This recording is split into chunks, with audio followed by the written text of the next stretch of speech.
আজি তোমালোকৰ লগত মই আলোচনা কৰিম সমাজ বিজ্ঞানৰ প্ৰথম অধ্যায়। সমাজ বিজ্ঞানৰ ইতিহাসৰ প্ৰথমটো অধ্যায় আছিল বংগ বিভাজন 1905 পৰা 1911 চনৰ ভিতৰত আৰু স্বদেশী আন্দোলন। গতিকে অনুশীলনীৰ পৰা মই মাজৰ পৰা MCQ প্ৰায় দেখা যায় যে ছ'চিয়েল চায়েন্সত আমাৰ মাজৰ পৰা MCQ অহা দেখা যায়। গতিকে মই মাজৰ পৰা প্লাছ অনুশীলনীৰ পৰা ইম্পৰ্টেণ্ট কুৱেশ্যনখিনি আলোচনা কৰি মই তোমালোকৰ লগত আলোচনা কৰিম। মই গোটেইখিনি নোট কৰি লৈছোঁ, যিহেতু তোমালোকৰ লগত ভিডিঅ' বনাই থাকি নোট কৰিব গ'লে বহুতখিনি সময় নষ্ট হৈ যায়। সেইকাৰণে মই আগতীয়াকৈ নোটখিনি বনাই লৈছোঁ। তোমালোকৰ লগত খালি এতিয়া আলোচনা কৰি যাম। তোমালোকে মনোযোগ সহকাৰে ভিডিঅ'টো চাবা। চোৱা 1 নম্বৰ প্ৰতিচম উত্তৰ প্ৰশ্নোত্তৰ চাবা। 1 নম্বৰ প্ৰশ্নটো চাবা, বংগ বিভাজন কোনগৰাকী ভাইচৰয় শাসনকালত সংঘটিত হৈছিল? এইটো হৈছে লৰ্ড নেথানিয়েল কাৰ্জনৰ শাসনকালত সংঘটিত হৈছিল। চাবা 1905 খ্ৰীষ্টাব্দৰ কোন তাৰিখে বংগ বিভাজন কাৰ্যকৰী হৈছিল? এইটো ইম্পৰ্টেণ্ট কুৱেশ্যন। 16 অক্টোবৰ তাৰিখে। এইটো এটা ইম্পৰ্টেণ্ট কুৱেশ্যন, তোমালোকে মনত ৰাখিবা। তাৰপিছত চাবা, বিদেশী পণ্য বৰ্জনৰ প্ৰস্তাৱ কোনখন সভাত গ্ৰহণ কৰা হৈছিল? এইটো এটা ইম্পৰ্টেণ্ট প্ৰশ্ন। 1905 চনৰ 20 জুলাইত দিনাজপুৰত অনুষ্ঠিত হোৱা বিশাল সভাত বিদেশী পণ্য বৰ্জনৰ প্ৰস্তাৱ গ্ৰহণ কৰা হৈছিল। তাৰপিছত চাবা, স্বদেশী আন্দোলনৰ সময়ছোৱাত যুগান্তৰ নামৰ সংবাদপত্ৰখনৰ সম্পাদক কোন আছিল? ভৱেন্দ্ৰনাথ দত্ত। এইটো এটা ইম্পৰ্টেণ্ট কুৱেশ্যন দেই। ভৱেন্দ্ৰনাথ দত্ত। স্বদেশী আন্দোলনৰ সময়ছোৱাত যুগান্তৰ নামৰ সংবাদপত্ৰখনৰ সম্পাদক কোন আছিল? এইটো হৈছে ভৱেন্দ্ৰনাথ দত্ত। বংগদেশত জাতীয় শিক্ষা পৰিষদ নামৰ অনুষ্ঠানটো কেতিয়া গঠন হৈছিল? Important question. বংগদেশত জাতীয় শিক্ষা পৰিষদ নামৰ অনুষ্ঠানটো গঠন হৈছিল 1906 খ্ৰীষ্টাব্দৰ 11 মাৰ্চ তাৰিখে। তোমালোকে কুৱেশ্যনখিনি স্ক্ৰীনশ্বট মাৰি লিখি ল'বা। তাৰপিছত চোৱা, বেংগল কেমিকেলছ, এইটো এটা ইম্পৰ্টেণ্ট কুৱেশ্যন, নামৰ উদ্যোগ প্ৰতিষ্ঠানটোৰ প্ৰধান উদ্যোক্তা কোন আছিল? এইটো এটা ইম্পৰ্টেণ্ট কুৱেশ্যন। আচাৰ্য প্ৰফুল্ল ৰায়। কাৰ পৌৰোহিত্যত অনুষ্ঠিত সাহিত্য কংগ্ৰেছৰ অধিৱেশনে ভাৰতীয়ৰ বাবে স্বৰাজ বিচাৰি প্ৰস্তাৱ গ্ৰহণ কৰিছিল? এইটো হৈছে দাদা নৌৰোজী। এইটো এটা ইম্পৰ্টেণ্ট কুৱেশ্যন। বংগদেশৰ একত্ৰীকৰণ কেতিয়া হৈছিল? এইটো হৈছে 1911 খ্ৰীষ্টাব্দৰ 12 ডিচেম্বৰত বংগদেশৰ একত্ৰীকৰণ হৈছিল। তাৰে পিছত কিছুমান মই ইম্পৰ্টেণ্ট MCQ লৈ আহিছোঁ। চাবা, মই MCQবিলাক দিম তোমালোকক, মই 4টাকৈ অপশ্যন দি নাথাকোঁ। যদি তোমালোকক লাগে মোক কমেণ্টত জনাবা যে আমাক 4টাকৈ অপশ্যন দিয়ক, তেতিয়াহ'লে মই অপশ্যন 4টা দিম। কিন্তু মই ভাবিছোঁ যে 4টাকৈ অপশ্যন দি সময় নষ্ট নকৰাতকৈ যিটো ৰাইট এনচাৰ সেইটোহে তোমালোকক দিম। গতিকে যিটো ভাল দেখা তোমালোকে মোক কমেণ্ট কৰিবা, মই তোমালোকক দি দিম। MCQ 1 নম্বৰটো চোৱা, কোনে গোপাল কৃষ্ণ গোখলেক চৰকাৰক নাইটহুড উপাধি ঘূৰাই অথবা বৰ্জন কৰিবলৈ আহ্বান জনাইছিল? এইটো হৈছে বিপিন চন্দ্ৰ পাল। 4টা অপশ্যন দিয়া আছে, মই আৰু এইবিলাক মাতি নাথাকোঁ। তোমালোকে চাই ৰাইট এনচাৰটো চাবা। তাৰে পিছত মই অপশ্যনবোৰ দি থকা নাই, যদি তোমালোকক লাগে মোক প্লিজ জনাবা। ঐক্যবদ্ধ বংগ এটা বৃহৎ শক্তি, দ্বিখণ্ডিতকৰণেৰে বৃহৎ বংগ শক্তিক ভাঙি চিঙি চুৰমাৰ কৰিব, এই কথাষাৰ কাৰ উক্তি আছিল? ভাৰত সচিব হাৰ্বাৰ্ট ৰিজলিৰ। তাৰে পিছৰটো চাবা, 1911 চনৰ 12 ডিচেম্বৰ তাৰিখে দিল্লীত অনুষ্ঠিত ৰাজ অধিৱেশ অনুষ্ঠানত তলত দিয়া কোনকেইটা সিদ্ধান্ত ঘোষণা কৰা হৈছিল? 1 নম্বৰটো হৈছে অসমৰ ৰাজধানী শ্বিলঙলৈ পুনৰ স্থানান্তৰ হয়। তাৰে পিছত 2 নম্বৰটো হৈছে বংগদেশৰ পুনৰ একত্ৰীকৰণ। 3 নম্বৰটো হৈছে ভাৰতৰ ৰাজধানী কলিকতাৰ পৰা দিল্লীলৈ স্থানান্তৰকৰণ। অসমৰ প্ৰশাসন মুখ্য আয়ুক্তৰ অধীনলৈ যায়। 5 নম্বৰ ওপৰৰ আটাইকেইটা শুদ্ধ।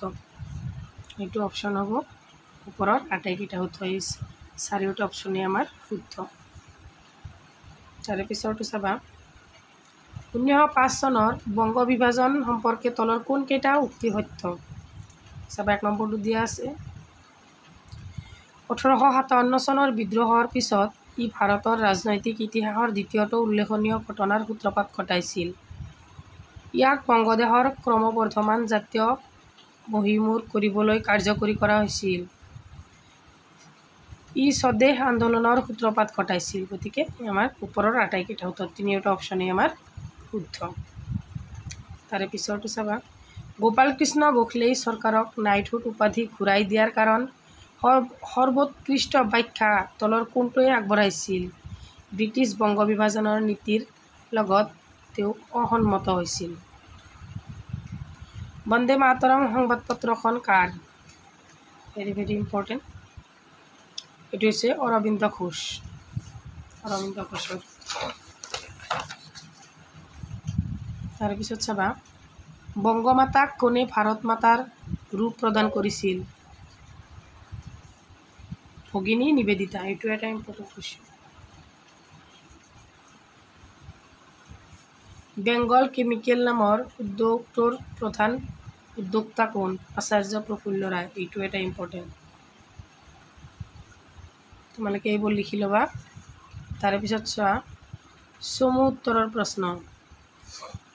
বংগ বিভাজনে সৃষ্টি কৰা পূৰ্ববংগ আৰু অসম নামৰ প্ৰদেশখনৰ সৈতে সংলগ্ন হোৱা বংগদেশৰ প্ৰধান তিনিটা ভৌগোলিক সংমণ্ডল উল্লেখ কৰা। সংমণ্ডল তিনিটা হৈছে ঢাকা, চট্টগ্ৰাম আৰু ৰাজশ্বাহী। এই তিনিটা। ২ নম্বৰ প্ৰশ্নটো চোৱা, বংগ বিভাজনৰ অন্তৰ্নিহিত উদ্দেশ্য কি আছিল? চমুকৈ লিখা। ব্ৰিটিছ চৰকাৰে প্ৰশাসনীয় সুবিধা প্ৰাপ্তিয়েই বংগ বিভাজনৰ প্ৰধান উদ্দেশ্য আছিল যদিও ইয়াৰ অন্তৰ্নিহিত উদ্দেশ্য আছিল। ১ নম্বৰটো হৈছে বংগ প্ৰদেশত দ্ৰুতভাৱে উন্মেষ হোৱা জাতীয়বাদৰ ঢৌ আৰু দেশপ্ৰেমক প্ৰতিৰোধ কৰা। ২ নম্বৰ, ব্ৰিটিছ চৰকাৰে ভাৰতবৰ্ষত এক সুস্থিৰ শাসন বজাই ৰাখিবলৈ প্ৰথমে হিন্দু মুছলমানৰ মাজত বিৰোধ আনি একতা বিনষ্ট কৰা। ৩ নম্বৰটো হৈছে বংগদেশক এনেদৰে দুভাগত কৰিব বিচাৰিছিল যাতে এফালে হিন্দুসকলৰ সংখ্যালঘুত পৰিণত হয় আৰু আনফালে আনখন প্ৰদেশত মুছলমানসকল সংখ্যালঘুত পৰিণত হয়। এই দুয়োটা সম্প্ৰদায় একেলগ হৈ ব্ৰিটিছ চৰকাৰক ভাবুকি সৃষ্টি কৰিব নোৱাৰে। ৪ নম্বৰটো হৈছে পইণ্ট, কংগ্ৰেছ দলৰ ব্ৰিটিছ বিৰোধী চৰমপন্থীসকলক নিয়ন্ত্ৰণ কৰা। তাৰে পিছত ৩ নম্বৰ প্ৰশ্নটো হৈছে বংগ বিৰোধী আন্দোলনে স্বদেশী আন্দোলন বংগ বিভাজন বিৰোধী আন্দোলনে স্বদেশী আন্দোলন নাম কিয় পাইছিল? চমুকৈ লিখা। চৰি, ইয়াতে মোৰ ল'ৰাটোৱে মই লিখি থাকোঁতে নোট কৰি থাকোঁতে পটককৈ মোৰ ওচৰত কলম এটা আছিল, সেইটো দি এনেকৈ আঁচটানি দিছে। একো নহয়, মই কাটি দিছোঁ এইখিনি এনচাৰটোৱে তোমালোকে এইটো শুদ্ধ। মই এনেকৈ চিন দিয়া নাই, বাবু দিছিল, মই এনেকৈ এইটো মোচাৰ নিচিনা কৰি দিছোঁ। গতিকে একো অসুবিধা নহয়। মই যিহেতু সেইকাৰণে তোমালোকে কিবা খেলি মেলি লাগিব পাৰে, মই কৈ দিছোঁ। চাবা এনচাৰটো।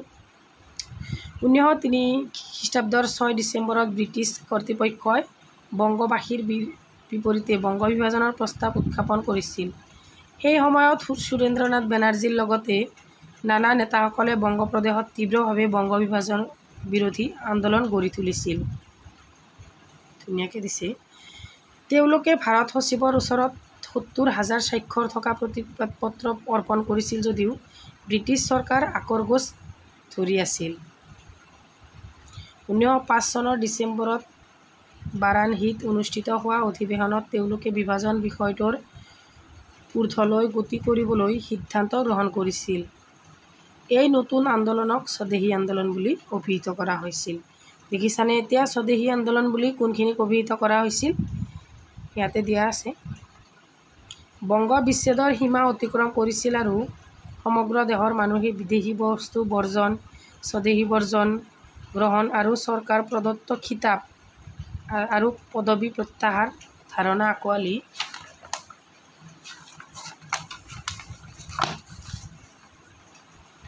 আঁকোৱালি লৈছিল। এনেদৰে ব্ৰিটিছ বিৰুদ্ধে হোৱা এই আন্দোলনৰ পৰ্যায়টোক স্বদেশী আন্দোলন বুলি অভিহিত কৰা হৈছিল। এতিয়া বুজি পাইছানে? লিখি লৈ তোমালোকে অলপ মনোযোগ সহকাৰে পঢ়িবা। নেক্সট প্ৰশ্নটো হৈছে স্বদেশী আন্দোলনৰ জাতীয় শিক্ষালয় আগবঢ়োৱা বৰঙণিৰ বিষয়ে আলোচনা কৰা। স্বদেশী আন্দোলনে জাতীয় শিক্ষালয় আগবঢ়োৱা বৰঙণিৰ বিষয়ে আলোচনা কৰা। এইটো ভেৰি ভেৰি ইম্পৰ্টেণ্ট। স্বদেশী আন্দোলনৰ এটা বৃহৎ অৱদান আছিল। ই বংগদেশৰ জাতীয় শিক্ষাৰ বিকাশৰ ক্ষেত্ৰত যথেষ্ট প্ৰভাৱ পেলাইছিল। এই আন্দোলনে ছাত্ৰ সমাজৰ মনোযোগ আকৰ্ষণ কৰিছিল আৰু বহুতো ছাত্ৰই স্বদেশী আন্দোলনত সক্ৰিয়ভাৱে অংশগ্ৰহণ কৰিছিল। ইয়াৰ পৰিণতিত বংগপ্ৰদেশ চৰকাৰৰ মুখ্য সচিব আৰু ডব্লিউ কাৰ্লাইলৈ 1905 চনৰ 10 অক্টোবৰত এক জাননীৰ জৰিয়তে চৰকাৰ বিৰোধী আন্দোলনত অংশগ্ৰহণ নকৰিবলৈ ছাত্ৰসকলক সকীয়াই দিছিল। এই জাননীৰ বিৰুদ্ধে ছাত্ৰসকলে তীব্ৰভাৱে প্ৰতিবাদ সাব্যস্ত কৰিছিল আৰু শ্ৰেণীকোঠা ত্যাগ কৰাৰ কাৰ্যসূচী গ্ৰহণ কৰিছিল। 1905 চনৰ 4 নৱেম্বৰত চৰকাৰৰ অনাৰ্য জাননীৰ বিৰুদ্ধে ৰবীন্দ্ৰনাথ ঠাকুৰে কলিকতাত পটলডাঙা মল্লীবাৰীত ছাত্ৰসকলৰ এক বিশাল সমাৱেশ সংগঠিত কৰিলে আৰু ইয়াতেই চৰকাৰ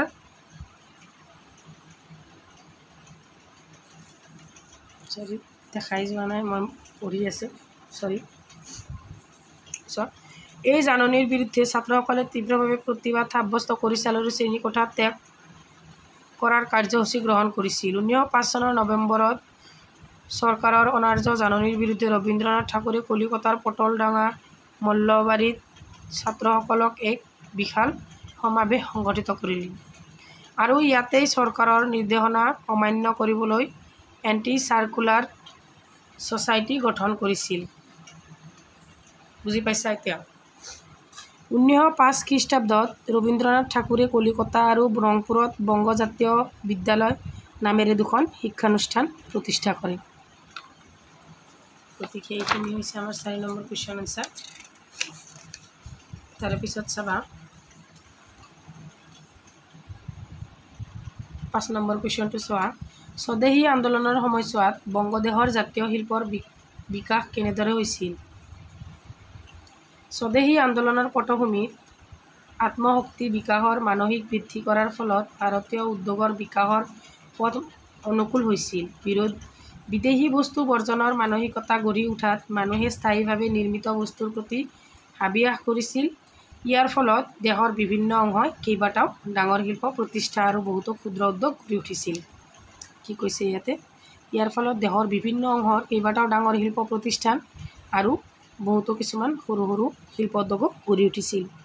যেনে সূতা কটা কল, ক্ষুদ্ৰ আৰু মজলীয়া তাঁতশাল উদ্যোগ, সৰিয়হৰ তেল, চাবোন, চেনি, জুইশলা, বিস্কুট আদিৰ উদ্যোগ স্থাপন হৈছিল। এই সময়ছোৱাতে জাতীয় বেংক আৰু জাতীয় বীমা প্ৰতিষ্ঠা গঢ়ি উঠিছিল।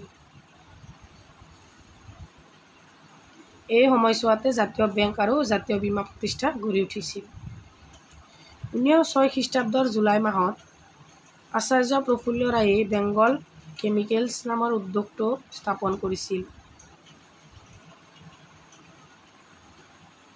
1907 খ্ৰীষ্টাব্দত জামছেদপুৰত জামছেদজী টাটাৰ দ্বাৰা টাটা লৌহ শিল্প কাৰখানাৰ স্থাপন অন্য এক উল্লেখনীয় পদক্ষেপ আছিল। এনেদৰে স্বদেশী আন্দোলনে দেশৰ ঔদ্যোগিক বিকাশত অনুপ্ৰাণিত কৰিছিল। এতিয়া বুজি পাইছা? তাৰে নেক্সট কুৱেশ্যনটো চোৱা, 6 নম্বৰটো। স্বদেশী আন্দোলন দমন কৰাৰ উদ্দেশ্য ব্ৰিটিছ চৰকাৰে কি আন্দোলন বিৰোধী কাৰ্যসূচী গ্ৰহণ কৰিছিল? চাবা, স্বদেশী আন্দোলন দমন কৰাৰ উদ্দেশ্যে ব্ৰিটিছ চৰকাৰে গ্ৰহণ কৰা আন্দোলন বিৰোধী কাৰ্যসমূহ আছিল: 1 নম্বৰ, ব্ৰিটিছ চৰকাৰে জাতীয় কংগ্ৰেছৰ উদাৰপন্থী নেতাসকলক ব্ৰিটিছ চৰকাৰৰ আৰোপিত উপাধি পদক আৰু পদ যাচিছিল যাতে তেওঁলোকে চৰকাৰৰ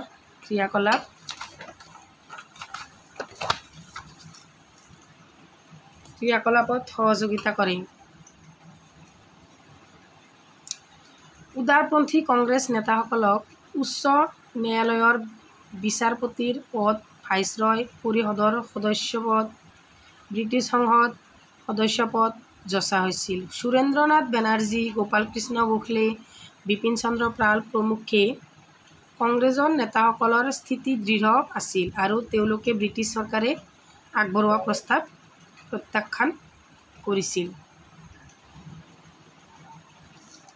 ক নম্বৰটো হৈছে ব্ৰিটিছ চৰকাৰে মুছলমান নেতাসকলক যথেষ্ট সন্তুষ্ট কৰিবলৈ চেষ্টা কৰিছিল কিয়নো তেওঁলোকে ভাৰতীয় জাতীয় কংগ্ৰেছৰ পৰা ফালৰি কাটি আহে।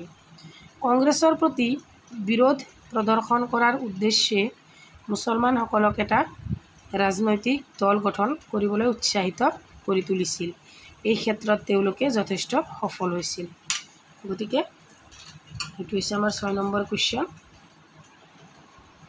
আমাৰ ছাত্ৰ-ছাত্ৰীসকল আমি এতিয়া 7 নম্বৰ প্ৰশ্নটো চোৱা। স্বদেশী আন্দোলনৰ 3টা ফলাফল উল্লেখ কৰা। দেখিছানে?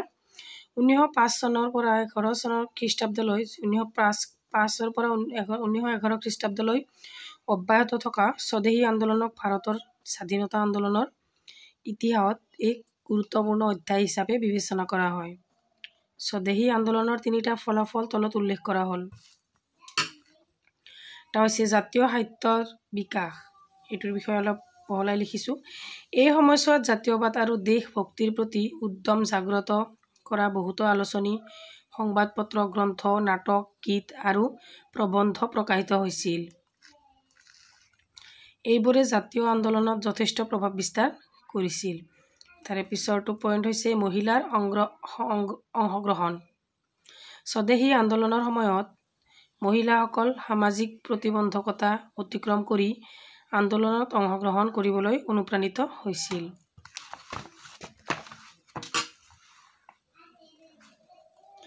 এগৰাকী অগণী নাৰী সবলা দেৱী চৌধুৰীয়ে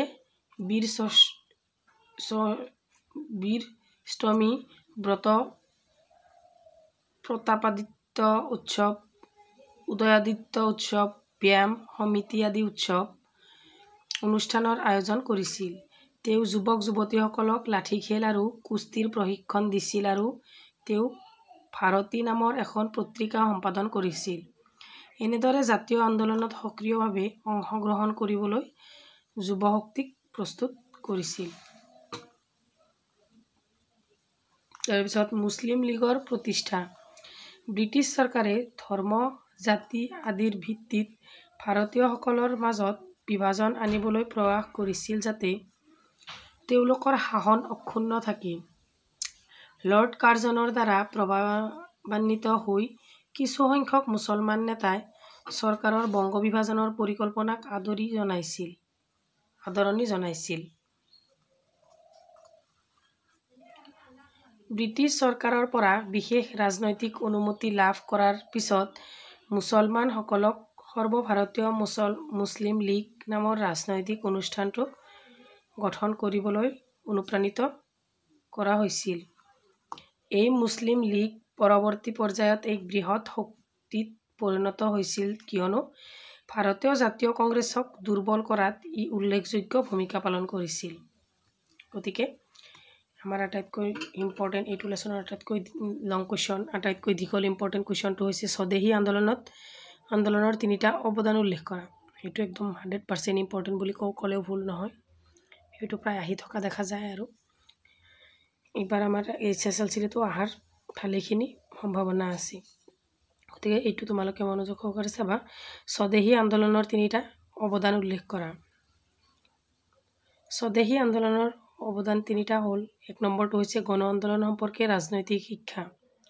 স্বদেশী আন্দোলনে ৰাজনৈতিক শিক্ষা দিবলৈ সক্ষম হৈছিল। তেওঁলোকে উপলব্ধি কৰিছিল যে দেশৰ বেছিভাগ মানুহেই আন্দোলনত সমবেত হ'লে যে গণ আন্দোলনত জয়যুক্ত হোৱাটো নিশ্চিত, সেই কথা ভাৰতীয়ই স্বদেশী আন্দোলনৰ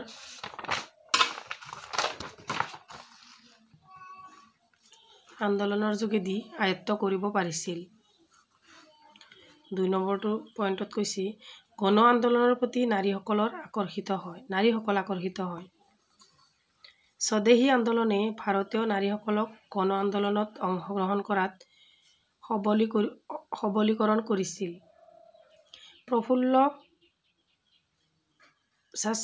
চাকিক ফাঁচি দিয়াৰ দিনটোত বংগদেশৰ প্ৰতিটো পৰিয়ালে উপবাস কৰিছিল। যুগান্তৰ পত্ৰিকাৰ সম্পাদক ভূপেন্দ্ৰনাথ দত্তক পুলিচে কঠোৰ শাস্তি বিহাৰ কৰি পৰিপ্ৰেক্ষিতত তেওঁ মাতৃ ভুৱনেশ্বৰী দেৱীয়ে সকলো নাৰীক আন্দোলনত অংশগ্ৰহণ কৰিবলৈ আহ্বান জনাইছিল। তাৰে পিছৰ পইণ্টটো চাবা, স্বৰাজ দাবী উত্থাপনৰ বাবে জাগ্ৰত কৰে। স্বদেশ আন্দোলনে স্বৰাজৰ প্ৰতি আসক্তি জগাই তুলিছিল।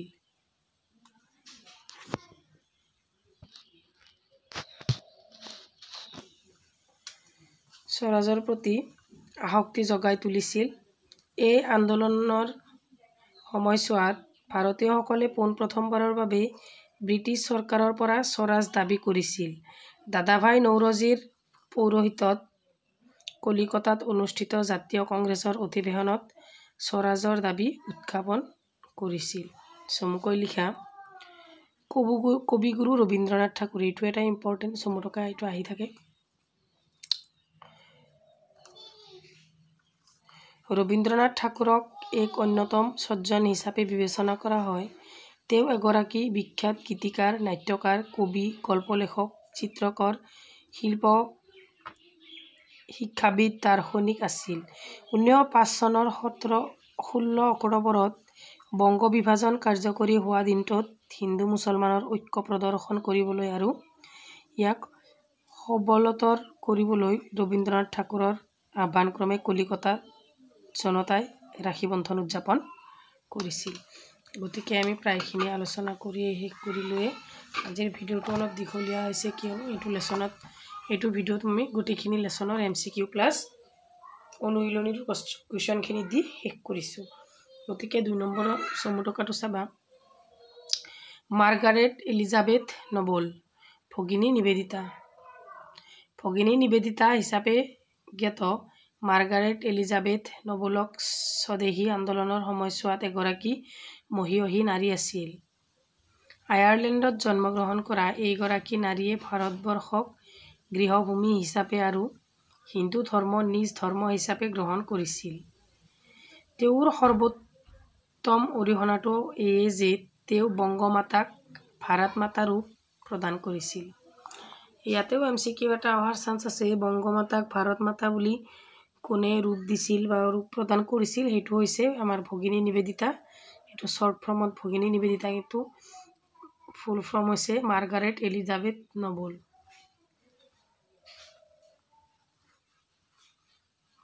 তাৰে পিছৰটো চাবা, নবাব চলিমুল্লাহ খানক দেশৰ মুছলমানসকলৰ স্বাৰ্থ ৰক্ষাৰ উদ্দেশ্যে 1906 চনত প্ৰতিষ্ঠা হোৱা মুছলিম লীগৰ প্ৰতিষ্ঠাপক হিচাপে গণ্য কৰা হৈছিল।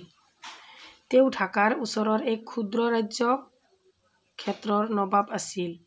পশ্চিমবংগৰ সংখ্যাগৰিষ্ঠ হিন্দুসকলৰ বিৰুদ্ধে পূৰ্ববংগৰ মুছলমানসকলক সংগঠিত কৰাত লৰ্ড কাৰ্জনে তেওঁক সহায় কৰিছিল। মুছলমান নেতাসকলে উপলব্ধি কৰিছিল যে ব্ৰিটিছ কৰ্তৃপক্ষই মুছলমানসকলক এক স্বকীয় দল গঠন কৰাৰ ক্ষেত্ৰত তেওঁলোকক সহায় কৰিব বিচাৰে। তেতিয়া চলিমুল্লাহ খান আৰু আগা খানৰ নেতৃত্বত মুছলমান নেতাসকলৰ এটা গোটে এই সুযোগ গ্ৰহণ কৰে। গতিকে গোটেইখিনি কুৱেশ্যন ইয়াতে দি দিলোঁ, লাষ্টৰখিনি হয়তো দেখাই যোৱা নাই।